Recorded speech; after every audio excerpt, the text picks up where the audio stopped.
You're now listening to the Engage the Rockies podcast, your go-to podcast for local and state issues concerning Colorado.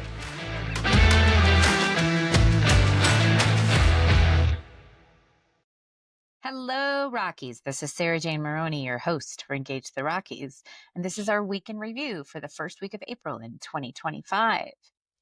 First up, School Board District 49 members have discussed a resolution recognizing only two sexes and keeping gender ideology out of schools. The board cited multiple executive orders made by the Trump administration and as establishing new guidelines for their resolution.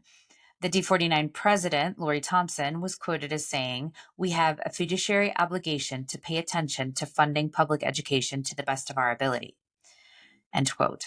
There are lots of differing opinions on the measure, and it heads into an executive session before the next board meeting on the 10th of April. A record number of fentanyl pills were seized last year in Colorado. The Drug Enforcement Administration's Rocky Mountain Field Division seized nearly 2.7 million fentanyl pills. And this was in 2024. This was above the previous record of 2.61 million pills in 2023, which is quite an unfortunate record to set. And that is what the special agent in charge stated. This particular article talked about CSPD and how detectives go undercover and attempt to bust sellers of fentanyl pills. And just 2 milligrams of fentanyl, amount that can fit on the tip of a pencil, can cause a deadly overdose. The current possession laws between 1 and 4 grams of fentanyl, that's a level 4 felony, which is up to 2 years of probation or 180 days in jail. But more than 50 grams of fentanyl is considered a level 1 drug felony, and sentences range from 8 to 32 years in prison. And as CSPD continues to crack down on fentanyl, they recommend that you have Narcan on hand. It's an essential tool if someone has an overdose and can provide life-saving measures. We've talked quite extensively about the JBC's duty in terms of budget, and the budget has now passed through the Senate, and they adopted a budget that funds school lunches, offers pay raises to employees, and set aside funding for federal litigation. It's a $43.9 billion budget, and it is on its way over to the House. This year's budget contains 728 pages and came with 63 orbitals.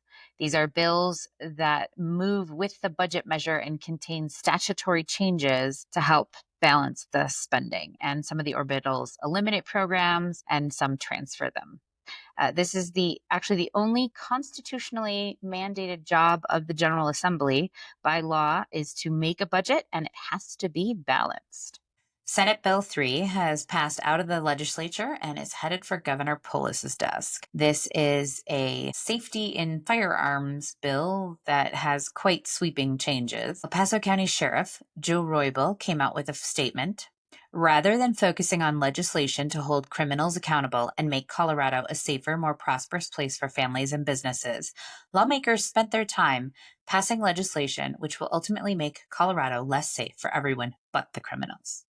I hope Governor Polis will listen to public safety experts and veto SB 25003 rather than cave to political pressure by signing the bill. However, if the bill becomes law, I am ready to make plans to ensure the constitutional rights of the citizens of El Paso County are safeguarded by our overzealous state government. My office will communicate these plans to our citizens as soon as possible. Colorado is my home, and I am heartbroken to see yet another layer of unnecessary government control and bureaucracy added to its statutory landscape.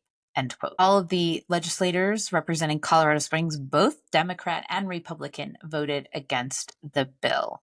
It passed through the Senate on a 19-15 vote and the House at a 36-28 vote, with all the Republicans objecting and 7 Democrats balking at the measure. This is a curious one. The Colorado judges in civil cases, and these are mostly judges that have been in charge of criminal cases and then retired, they can be appointed by the Colorado Supreme Court to hear civil cases, just temporarily or a particular case. And they have made political contributions despite the fact that they're not allowed to.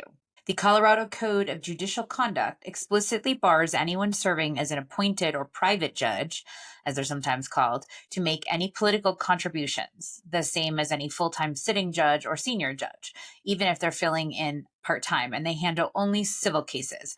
Oftentimes, this is a high-profile divorce, and that can be done away from the courthouse. But they are appointed, and several of them have actually signed affirmations many times and yet made dozens of contributions of varying amounts, some of them lots of money and some of them small amounts of a few $100s. And the judicial department laid the responsibility at the judges' feet and said that the judges are the ones that have to know whether they're transgressing these rules or not.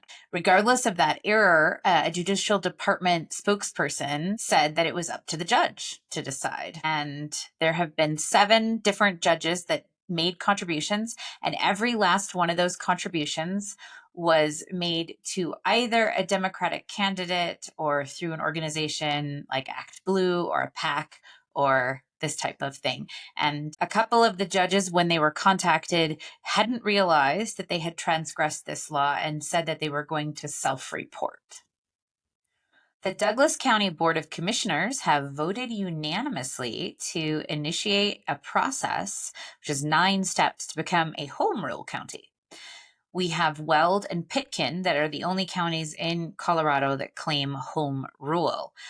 However, the vote was a surprise to a lot of people as it was just added 24 hours before the meeting. It will include 2 elections. The first one is scheduled for the 24th of June, which asks voters to form a home rule charter commission and elect 21 commission members. And then if that is approved, then another election happens on the 4th of November, which determines whether the drafted charter is to become law or not. So on the 24th, that's not a vote whether they should be home rule, it's to enact the charter commission. And it doesn't elect those commission members, just enacts the commission.